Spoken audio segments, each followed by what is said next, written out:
నమస్తే, welcome to CR TV signature of Chiranjeevi. ఈరోజు మన గెస్ట్ ఎవరో కాదు, యాదాద్రి భువనగిరి జిల్లాలోనే అతి చిన్న వయసులో సర్పంచ్గా గెలిచి 5 సంవత్సరాల కాలంలో ఒక యువత రాజకీయాల్లోకి వస్తే ఎలాంటి అభివృద్ధి చేయొచ్చు అనే ఒక పదానికి నిదర్శనమే మన గ్రేట్ పర్సనాలిటీ వడాయగూడెం సర్పంచ్ గుండు మనీష్ గౌడ్ గారు. నమస్తే అన్న. నమస్తే అన్న. మీ క్వాలిఫికేషన్ అన్న? నేను బీటెక్ దాకా చేశాను అన్న. బీటెక్ కంప్లీట్ చేశారు? అవునన్నా. ఓకే. అంటే మేము బయట ఎంక్వైరీ చేస్తే అతి చిన్న వయసులో సర్పంచ్ గెలిచారని తెలిసింది మాకు. అంటే మీరు ఏ ఏజ్లో సర్పంచ్ గెలిచారు? నేను 21 ఇయర్స్ అలా 21 ఇయర్స్ 22 ఇయర్స్ కాంపిటీట్ చేశాను అన్న. ఆ ఏజ్లో గెలిచాను. అంటే 21 ఇయర్స్ ఉన్నప్పుడే మీరు సర్పంచ్గా పోటీ చేశారు? అవునన్నా. ఎందుకంటే అంటే ఈ తరం యువత అంతా బీటెక్ చదువుకొని మెడికల్ చదువుకొని అంత ఫారిన్ వెళ్ళే ఆలోచన ఉంటే మీరు మాత్రం రాజకీయాల వైపు రావడానికి ఏదైనా కారణాలు ఉన్నాయా? నాకు చిన్నప్పటికెళ్ళి కూడా ఉండే అన్న, కొంచెం పాలిటిక్స్లో చేద్దామని, ఇట్లా సోషల్ సర్వీస్ చేద్దామని. సో ఇలానే మా డాడీ సపోర్ట్తో కూడా నేను మా డాడీ సపోర్ట్తో సర్పంచ్గా రావడం జరిగింది. గెలవడం, ఊరు ప్రజలు ఓటేయడం జరిగింది, గెలవడం జరిగింది. నాకు ఏంటంటే పర్సనల్గా పబ్లిక్ సర్వీస్ చేయడము ఇదంతా ఇష్టం కాబట్టి నేను పాలిటిక్స్లో వచ్చిన. అలాగే ఈ తరం యువత కూడా పాలిటిక్స్లో వస్తే ఎలాంటి మార్పు తీసుకురాగలుగుతారో అని కూడా ఒక ఉదాహరణ లెక్క కూడా సెట్ చేద్దామని కూడా అనుకుంటున్నా. సో అలానే వచ్చినాను. అంటే మీకు ఎట్లా అనిపించింది 5 సంవత్సరాల కాలంలో గ్రామ సర్పంచ్ పనిచేసారు కదా, మీ ఎక్స్పీరియన్స్ చెప్పండి ఒకసారి. లేదన్న, చాలా ఎక్స్పీరియన్స్. ఎట్లా అంటే కూర్చోవాలి గవర్నమెంట్ అఫీషియల్స్తోని, వాళ్ళతోని మాట్లాడి కొన్ని కాంట్రాక్ట్స్ తీసుకురావడం కానీ, మన ఎమ్మెల్యే గారితో మాట్లాడి కొన్ని మన ఊరికి ఏమేమైతే సమస్యలు ఉన్నాయో అవి తీర్చడం కానీ, ఇవన్నీ సీసీ రోడ్స్, గ్రంథాలయము, మళ్ళీ మన శ్మశాన వాటిక, ఇవన్నీ అవసరం నీడ్స్ కాబట్టి నేను ఇవన్నీ తీసుకురావడం జరిగింది మెట్రో ద్వారా. అట్లా అన్న మీరు అంటే చిన్న వయసులో 21 ఇయర్స్లో సర్పంచ్ అయ్యారు కదా, అంటే సర్పంచ్ అయిన తర్వాత ఈ 5 సంవత్సరాల కాలంలో మీకు అప్పటి స్థానిక ఎమ్మెల్యే పైలశేఖర్ గారి అనుభవాలు చెప్పండి కొన్ని. ఇప్పుడు నేను కాంపిటీట్ చేసిన టైంలో కూడా పైలశేఖర్ రెడ్డి గారు హెల్ప్ చేశారు. అప్పటికెళ్ళి కూడా ఆయనతోని అనుభవం చాలానే మంచిగా ఉండే. ఆయనతో జర్నీ చేశాను. ఆయన పిలుపునిచ్చిన కార్యక్రమాలకి వెళ్ళాను. అక్కడ ఆయన ప్రోగ్రామ్స్కి వెళ్ళి అలా పార్టిసిపేట్ చేయడం జరిగింది. ఎప్పుడు వచ్చినా ఆయన చాలా అనుకూలంగా ఉంటాడు. మన ఊరు సమస్యలు గురించి ఎప్పుడైనా చెప్తే కూడా ఆయన ఖచ్చితంగా తీసుకొని దానికి హెల్ప్ చేయడం కూడా జరుగుతుంది. ఆయన ఒకరోజు మేము డెవలప్మెంట్ ప్రోగ్రామ్ కార్యక్రమంగా ఒకటే రోజు మేము 22 స్టోన్స్ ఇనాగ్రేట్ చేయడం జరిగింది. ఆ రోజు మా గెస్ట్ పైలశేఖర్ రెడ్డి గారు వారి చేతుల మీదుగా జరిగింది. ఇవన్నీ ఆయన సహాయ సహకారాలతోనే పూర్తి చేయగలిగాం. ఒకవేళ మీరు నెక్స్ట్ జడ్పీటీసీ పోటీ చేసే అవకాశం వస్తే చేస్తారా? మీరు చేస్తానండి. అవకాశం ఇస్తే చేస్తానన్నా. అంటే సపోర్ట్ ఇచ్చే అవకాశం ఇస్తే ఖచ్చితంగా చేస్తాను. అదే విధంగా ఈ గ్రామంలో ఎలా చేశానో జిల్లాలో కూడా అదే విధంగా, మండలం మొత్తం అదే విధంగా చేస్తారు. అదే విధంగా చేస్తాను. సో వడాయగూడెం సర్పంచ్ గుండు మనీష్ గౌడ్ గారితో పాటు senior journalist, at the same time BRS party జిల్లా స్థాయి నాయకులు, వడాయగూడెం గ్రామాన్ని యొక్క రూపురేఖలు మార్చే ప్రయత్నంలో కీలక పాత్ర పోషించినటువంటి ద గ్రేట్ పర్సనాలిటీ గుండు ముత్తయ్య గారు మనతో పాటు ఉన్నారు. నమస్తే అన్న. నమస్కారం అండి. అన్న మీరు జనరల్గా పొలిటీషియనా జర్నలిస్టా? మీరు ముందైతే జర్నలిస్టే, ఓకే, తర్వాత పొలిటీషియన్. ఎన్ని ఇయర్స్ పనిచేసిన జర్నలిస్ట్గా మీరు? జర్నలిస్ట్గా నేను నియర్లీ 10 years పనిచేసాను. 10 years పనిచేసి ఏ పేపర్లో వేసారన్నా? ఫస్ట్ భువనగిరి 93లో ఉదయం, తర్వాత ఆంధ్రప్రభ, ఈనాడు, హైదరాబాద్ పోయినాక వార్త, జ్యోతి, కొన్నాళ్ళ పాటు సాక్షిలో కూడా చేసినాం. బీఆర్ఎస్ పార్టీలో మీరు ఏ చేస్తున్నారు? మీరు బీఆర్ఎస్ పార్టీలో మా బాబు సర్పంచ్ అయినాకనే బీఆర్ఎస్ పార్టీలో చేసిన. అప్పటిదాకా రాజకీయాలకు దూరంగానే ఉన్నాము. బాబు సర్పంచ్ అయినాక అభివృద్ధికి అప్పుడున్న ప్రభుత్వం అవసరం కాబట్టి బీఆర్ఎస్లో చేయను. అప్పటి నుంచి బీఆర్ఎస్ కంటిన్యూ. అంటే దానికంటే ముందు మీరు రాజకీయాల్లో లేరా? రాజకీయాలలో సిపిఐ పార్టీలో ఉండేది. సిపిఐ అంటే ఏఎస్ఎఫ్ ఆర్గనైజేషన్లో పనిచేసేది. ఏఎస్ఎఫ్ ఆర్గనైజేషన్లో యాదగిరిగుట్టలో నేను 89లో యాదగిరిగుట్టలో ఓటింగ్లో విద్యార్థి సంఘ ఎన్నికల ప్రెసిడెంట్ కూడా గెలిచిన. మా ఊరి నుంచి పోయి దాదాపు 1000 మంది స్టూడెంట్స్, అందులో 350 ఓట్లతో గెలిచిన. అప్పుడు ఎన్ఎస్సిఐ, టీడీఎస్యు, బీబీపీ, ఎస్ఎఫ్ఐ కాంపిటేటర్. ఒకసారి ప్రెసిడెంట్గా, ఒకసారి జనరల్ సెక్రటరీ, 2 సార్లు గెలిచిన. ఓకే. సో అంటే మీరు అంటే జర్నలిజం ప్రొఫెషన్లో ఉంటూ at the same time real estate business మ్యాన్గా ఉంటూ సడన్గా మీకు గ్రామ సర్పంచ్గా పోటీ చేయాలి, రాజకీయాల్లోకి రావాలి అనే ఆలోచన ఎందుకు వచ్చినట్టు మీకు? 2010లో రియల్ ఎస్టేట్ హైదరాబాద్లో రిపోర్టర్ కొంటూ రియల్ ఎస్టేట్గా ఇద్దరు ముగ్గురు ఫ్రెండ్స్ తోటి భాగస్వామ్యంతో రియల్ ఎస్టేట్లో అడుగుపెట్టడం జరిగింది. తర్వాత నేను పుట్టినూరుకి ఏదైనా చేయాలి, రియల్ ఎస్టేట్లో ఏదో కొనసాగుతున్నాం, అది అయిపోతుంది, ఆ టైంలో ఏదైనా చేయాలి, పుట్టినూరుకి ఏదో చేయాలని అప్పటి నుంచి కూడా ఈ ఊరు మీద అభిమానంతో ప్రతి సంవత్సరం దుర్గామాత ఏర్పాటు చేయడం, ఏదన్నా కల్చరల్ యాక్టివిటీకి ప్రోత్సహించడం, ఈ ఆటల పోటీలను ప్రోత్సహించి నిధులు సమకూర్చడం, పిల్లలకు స్కూళ్ళల్లో ఏదన్నా అవసరం వస్తే వాళ్ళను కల్చరల్ యాక్టివ్ వైపు తీసుకెళ్ళడం, ఇలాంటి ఖర్చులు కూడా భరిస్తూ వాళ్ళను ఊరు పైన ఉన్న అభిమానంతో చేసిన. ఇంకో విషయం అన్నా, నేను ఏమంటున్నా అంటే మంచి యువకుడు మనీష్ గౌడ్ గారు అండ్ బీటెక్ క్వాలిఫికేషన్, అంటే ఉన్నత చదువుల కోసం ఫారిన్ పంపడమో లేకుంటే ఇంకేదైనా ఫీల్డ్ పంపొచ్చు కదా, అంటే అంత చిన్న వయసులో రాజకీయాల్లోకి ఎందుకు మీరు పరిచయం చేసినట్టు? ఆయనకు సేవ చేయాలని ఒక సంకల్పం అవుతుంది మొదటి నుంచి. ఊరికే అట్లా ఐఎమ్ కమింగ్ టు పొలిటీషియన్ ఊరికే ఫోటోలు అది షేర్ చేస్తున్నట్టు ఆ ఉద్దేశం ఉంది కదా. సరే అవకాశం కూడా వచ్చింది, నాకు ఎట్లా ముగ్గురు పిల్లలు, నేను చేయడానికి వీల్లేదు. సరే అప్పటికి నాకు ఓటు వచ్చింది, మేజర్ అయ్యిండు. డైరెక్ట్ బీటెక్ చేస్తూ కాలేజీ నుంచి కార్లు వచ్చి నామినేషన్ వేసిండు. అప్పటిదాకా సర్పంచ్, ఈయనకు సర్పంచ్ అంటే ఏంది, అదంటే ఏంది అంటే పిల్లలు మీరు చెప్తే గౌరవిస్తారు, ఆ మాట గౌరవంతో. తర్వాత అడిగింది ఏంది డాడీ ఇదంతా అంటే, ఇట్లా సంగతి నేను చేయలేను, నువ్వు చెయ్యి ఏం కాదు నేను అనుకుంటా అంటే ఆయన కూడా మనస్ఫూర్తిగా వచ్చి పనిచేయడం జరిగింది. నేను అన్న ఊహించిన దానికంటే ఎక్కువ ముందుకు వెళ్ళాను. నేను ఐఎమ్ వెరీ హ్యాపీ మా తండ్రిగా. ఏ ఇయర్లో ఎలక్షన్ జరిగినాయి ఇక్కడ? 2019లో. 2019 నుంచి ఇక్కడ సర్పంచ్. ఓకే. పాపులేషన్ ఎంత వడైగూడెం? పాపులేషన్ 1200 ఉంటుంది కానీ ఓటర్ల ఎంత? ఓటర్ల సంఖ్య మేము పోటీ చేసిన నాటికి 820. మీ మెజార్టీ ఎంత అన్న? అప్పుడు ఓన్లీ 7 ఓట్లతో గెలిచాం. మీరు బీఆర్ఎస్ పార్టీ నుంచి పోటీ చేసారా, కాంగ్రెస్ పార్టీ నుంచి? మేము బీఆర్ఎస్ పార్టీ మొదటి నుంచి. దాంతో ఇప్పుడు ఒక పార్టీ అనుకొని వచ్చినాం బీఆర్ఎస్. అంతకుముందుకు మేము బీఆర్ఎస్లో హైదరాబాద్లో కూడా ఉంటున్నాం కాబట్టి ఆ బీఆర్ఎస్ తోటి ఎందుకు బీఆర్ఎస్లో ఉంటున్నాం అంటే, టీయూడబ్ల్యూజే యూనియన్ అనేది ఆ రోజుల్లో అల్లం నారాయణ నాయకత్వంలో ఆ రోజుల్లో ఈ తెలంగాణ ఉద్యమం ఉన్నప్పుడు కేసీఆర్ వెంట నడిచినాం కాబట్టి అదే అలవాటుగా ఆ పార్టీతోటి ఆ కేసీఆర్ వెంటనే నడిచిన ఆ ఉద్యమంలో ఆయనతోటి ఉన్నాం కాబట్టి మీకు తెలుసు. తెలంగాణ జర్నలిస్ట్ ఉద్యమంలో టీజేఎఫ్ పోరాటం మీకు కూడా తెలుసు. టీజేఎఫ్లో ఉంటూ పోరాటం చేసినాం కాబట్టి అనుకోకుండా ఆ యొక్క సిద్ధాంతాలు అవి నచ్చడం ఆ వైపు నుండి ఇక్కడ కూడా అదే బీఆర్ఎస్ పార్టీ, బాబును కూడా అదే బీఆర్ఎస్ పార్టీ తరఫునే పోటీ. కాకపోతే గ్రామ పంచాయతీ ఎన్నికలు బీఆర్ఎస్ పార్టీ పరంగా జరిగాయి కాబట్టి ఇండిపెండెంట్ ధరతో ఎవరు వాళ్ళు అనుకుంటారు. వాళ్ళు మా పైన పోటీ చేసిన వాళ్ళు కూడా వాళ్ళు మేము బీఆర్ఎస్ అనుకున్నాం, మేము అదే అనుకున్నాం.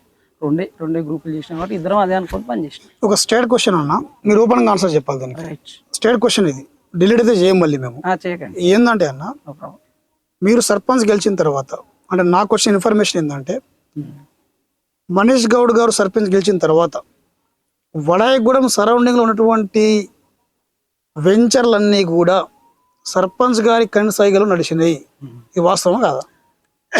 ఒకటే చెప్తున్నా, ఈ 5 ఏళ్ల కాలం పదవి కాలంలో మేము ఏ ఒక్క లేఅవుట్ సర్పంచ్ మనీష్ అన్న పదం పేరు మీద సర్పంచ్ లేఅవుట్ మనీష్ సంతకం చేసిన ఒక్క లేఅవుట్ చేసినా మీరు దేనికైనా సిద్ధం. నిజంగా కూడా మీరు అన్నదప్పుడు అంగీకరిస్తాం. ఒక్క లేఅవుట్ కూడా కాలేదు. ఎందుకు కాలేదంటే అప్పటికే వడాయిగూడెం చాలా చిన్న గ్రామ పంచాయతీ. తిప్పి కొడితే ఒక 500 ఎకరాలు ఉంటుంది. 500 ఎకరాలు వాళ్ళు అప్పటికే 400 ఎకరాలు వెంచర్ అయిపోయినాయి. ఎవరి పీరియడ్ల నీల పోశెట్టి గౌడు అండ్ రాసాల నరసింహ, మా కోట స్వామి, బబ్బూరి కిష్టీల పీరియడ్ల దాదాపు 90% లేఅవుట్లు అయిపోయినాయి. ఏమున్నా మేము వచ్చినాక 1-2 లేఅవుట్లు కూడా మేము ఇయ్యలేదు, రాలేదు. ఆ పాత లేఅవుట్లు అమ్ముకుని చేసుకోరు. ఇంకా అక్కడ లేఅవుట్లు చేసి ఉన్నది ఎక్కడ, సంపాదించేది ఎక్కడ? ఇది అవాస్తవం అంటారు. 100% అవాస్తవం. అండ్ వన్ మోర్ థింగ్ అన్న, అంటే మీరు సర్పంచ్ గెలిచిన తర్వాత నేను ఏం చెప్తున్నా అంటే, ఇప్పటికి మనీష్ పేరు మీద ఇప్పుడు మీకు ఎవరైనా ఇప్పుడు నీకు నేను సంతకం చేస్తాను, నీకు ఒక లేఅవుట్ చేస్తేనే కదా నువ్వు నాకు ఏదన్నా హెల్ప్ చేసేది. ఏది చేయకుంటే ఎవరు ఇస్తారు? ఇవాళ రేపు పిలిచి నీకు ఇచ్చిన వాళ్ళు. రెండోది, ఈవెన్ పర్మిషన్ కూడా ఇవ్వలేము. దీన్ని కూడా ఛాలెంజ్ చేస్తాం. ఈవెన్ ఒక్క పర్మిషన్ మీద మనీ సంతకం అంటే దీనికి సిద్ధం. వచ్చినాయి మేము ఉన్న పీరియడ్లో ఓపెన్ గా తీర్మానం, గ్రామ పంచాయతీలు ఇంత ముందుకు సర్పంచ్ డైరెక్ట్ సంతకాలు పెట్టించటం. గ్రామ పంచాయతీ ఈ నెలలో దాదాపు హైదరాబాద్ వాళ్ళు ఇక్కడ వెంచర్లు ఉన్నాయి, వాళ్ళు పర్మిషన్ కి అప్లై 20 వచ్చినాయి. 20 గ్రామ పంచాయతీలు పెట్టాలి, ఆ తీర్మానం కావాలి, సెక్రటరీ ఇవ్వాలి, సర్పంచ్ ఇక్కడ సంతకం పెట్టాడు, సెక్రటరీ దగ్గరకు వచ్చేది తీర్మానం జరిగేది తీసుకోపోయేది. ఇది ఎక్కడ ఆస్కారం ఉంటది? వీళ్ళు ఇంపాసిబుల్. మళ్ళీ గుది చెప్తున్నాం మీరు, కానే కాదు. అండ్ వన్ మోర్ థింగ్ అన్న, మీరు హైదరాబాద్ నుంచి రెగ్యులర్ గా వస్తుంటారా విలేజ్ కి? రెగ్యులర్ గా వస్తుంటారా? రెగ్యులర్ ఏం రా, పని ఉన్నప్పుడు వస్తారు కదా. ముత్తాయి గౌడ్ గారు విలేజ్ కి రాగానే చుట్టూ ఒక 100-200 మంది వస్తారు కదా ఖచ్చితంగా.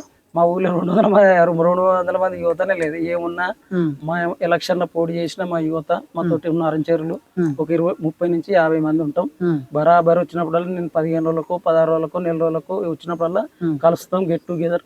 మా దాంట్లో ఇంకోటి బ్రదర్, ఇప్పుడు ఇక్కడ కూర్చున్న వాళ్ళు 24 గంటలు నేను పోయేదాకా ఇక్కడ ఉంటాడు. ఆయన ఈవెన్ అసలు బీర్ స్మెల్ ఏందో కూడా తెలియదు ఆయన. ఇప్పుడు మీకు ఇంతమంది గెలిచిండు రిపోర్టర్ ఆయన నేను వచ్చిందంటే బరాబర్ ఉంటాడు. ఎందుకు? మనకు వాళ్ళకి సహకరించిన వాళ్ళు ఇంట్లో ఆపదైనా మంచి అయినా ఆ ప్రేమతోటి ఉంటారు. రెండోది ఇంకా తానలో ఒక 10 మంది నీకు చూపిస్తాను వాళ్ళ. ఇప్పుడు వచ్చిన ఆయన మందు వాసన కూడా తెలియదు ఆయన. బయట ఉన్న టాక్ ఏంటంటే చాలా మంది మందుకు బానిస అవుతున్నారు, ముత్తయ్య గౌడ్ గారి వల్లనే మందుకు బానిస అవుతున్నారు చెప్పేసి టాక్ ఉంది. వాస్తవం నేను నెల రోజులు లేను, ఇప్పుడు నా దగ్గర ఒక 50 మంది అనుకున్నాను. అందులో తాగేటోళ్ళు రోజు తాగుతారండి, ముత్తయ్య వస్తేనే తాగరు, మనిషి వస్తేనే తాగరు. ఇది ప్రాపగండం, ప్రత్యర్థికి ఇది ఒక అవకాశం లేక ప్రాపగండంగా చేస్తారు. ఎవరైతే మా మీద ప్రాపగండ ఆరోపణలు పెడుతురో ఆ ఆరోపణలు పెట్టిన వ్యక్తి చెప్తున్నారు, వాళ్ళే రోజు తాగేటోళ్ళు అండి. మేము ఎప్పుడోసారి కలిసి ఎప్పుడోసారి కూర్చుంటాం, కానీ ఎవరైతే మీ దృష్టికి తెచ్చిరో వాళ్ళే రోజు తాగేటోళ్ళు. నేను ఓపెన్ గా చెప్తున్నాను, పేర్లు ఎందుకు కానీ వాళ్ళే రోజు 10 మందిని కూర్చోబెట్టుకుని తాగేటోళ్ళు. వాళ్ళు మేము ఎప్పుడో వస్తే ఏదన్నా సందర్భం సమయం వస్తే తప్ప కూర్చోం. అన్న మీరు సర్పంచ్ అయిన తర్వాత, అంటే మీరు ఇంతకుముందు ఒక మాట అన్నారు, మీరు యువత రాజకీయాలకు వస్తే అభివృద్ధి ఎట్లా ఉంటుందో చూపిద్దామని చెప్పేసి మా బాబుని రాజకీయాలు తీసుకొచ్చినారు కదా. రాజకీయాలకు వచ్చిన తర్వాత మీరు సర్పంచ్గా గెలిచిన తర్వాత వడాయగూడెం గ్రామంలో ఈ 5 సంవత్సరాల కాలంలో మీరు చేసిన అభివృద్ధి కార్యక్రమాలు ఏందన్న ఒకసారి? అయితే ఈ 5 సంవత్సరాల కాలంలో మా నాన్నగారి పేరు మీద వడాయగూడెం ఎంట్రెన్స్ని ఒక 20 లక్షలు పెట్టి కమాన్ కట్టించడం జరిగింది.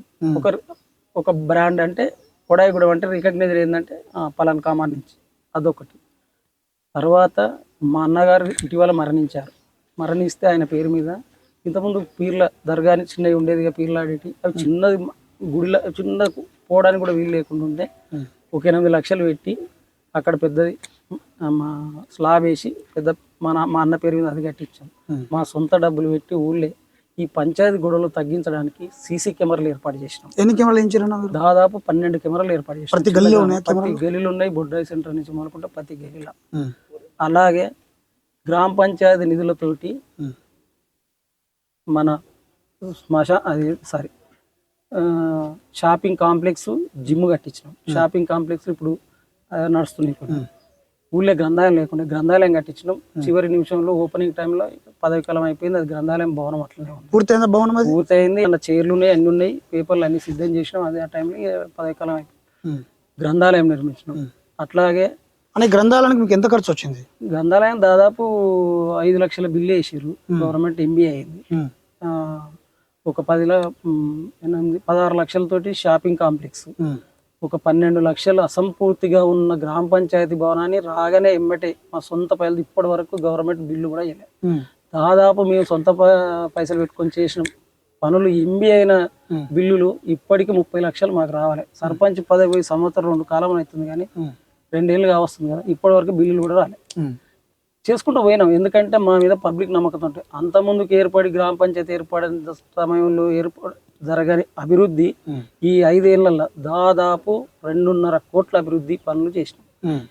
సీసీ రోడ్లు, అండర్ గ్రౌండ్ డ్రైనేజీ, శ్మశాన వాటికలు, ఇది మన నర్సరీ, అలాగే ఇప్పుడు ఈ పనులు ఈ రోజు వచ్చే సర్పంచ్ ఏం చేయాలని పనులు ఎత్తుకోవాలి తప్ప అన్ని పనులు గ్రామంలో దాదాపు ఉన్న చిన్న ఊర్లో మొత్తం పనులు చేసినామండి. మీరు ఊళ్ళో పోయి కూడా ఎంక్వైరీ చేయండి, ఇంకేం పనులు ఉన్నాయని కూడా అడగండి. అంటే ఇంత చిన్న గ్రామంలో లైబ్రరీ ఏర్పాటు చేయాలని ఆలోచన మీకు ఎందుకు వచ్చింది? స్కూల్ పక్కకే పిల్లలు చదువుతుర్రు, వాళ్ళకు కూడా ఒక పరిజ్ఞానం, మంచి మంచి బుక్కులు ఇవ్వాలి, రేపు అందుబాటులో ఉండాలి. స్కూల్ పక్కకే ఉంటుందని ఇంతకుముందుకు ఒక పాతది ట్యాంక్ ఉంటే ప్రభుత్వాన్ని మొత్తం దాన్ని తొలగించి గ్రంథాలయం కట్టడం జరిగింది.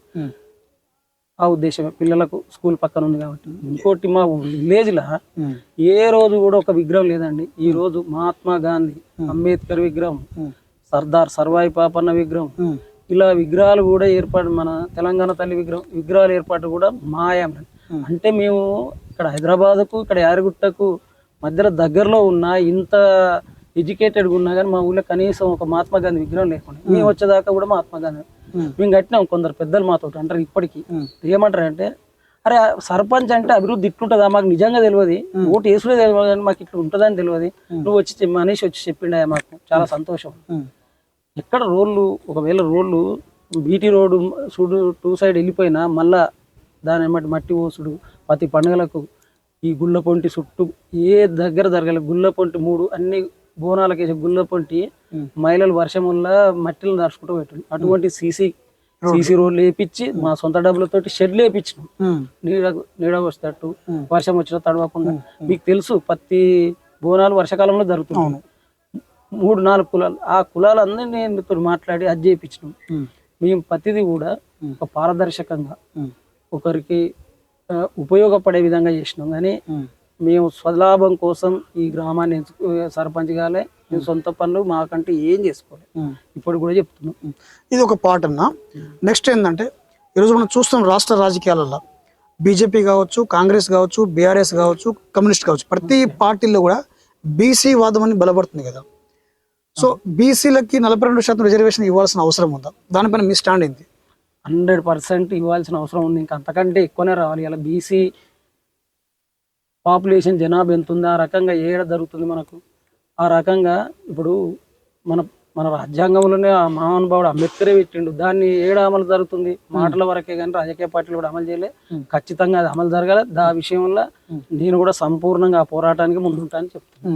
పార్టీలకు అతీతంగా జరుగుతుంది. బీసీ రిజర్వేషన్ బీసీలంతా కొట్లాడతారు, తప్పేం లేదు. బీసీ రిజర్వేషన్ రావాలి, బీసీలకు రాజకీయ ఆర్థిక సమానతలు సమానంగా కల్పించాలనేది నేను బలంగా కోరుకుంటున్న వ్యక్తిని. భువనగిరి మండలమే కదా మీది? మాది భువనగిరి మండలం. కాన్స్టిట్యూన్సీ కూడా భువనగిరి కదా? భువనగిరే. భువనగిరి మండలానికి ఒకవేళ బీసీ జనరల్ జడ్పీటీసీ కనుక వస్తే మనీష్ గౌడ్ గారు ఏ పార్టీ నుంచి పోటీ చేయబోతున్నారు? అసలు జడ్పీటీసీగా పోటీ చేసే ఆలోచన ఉందా?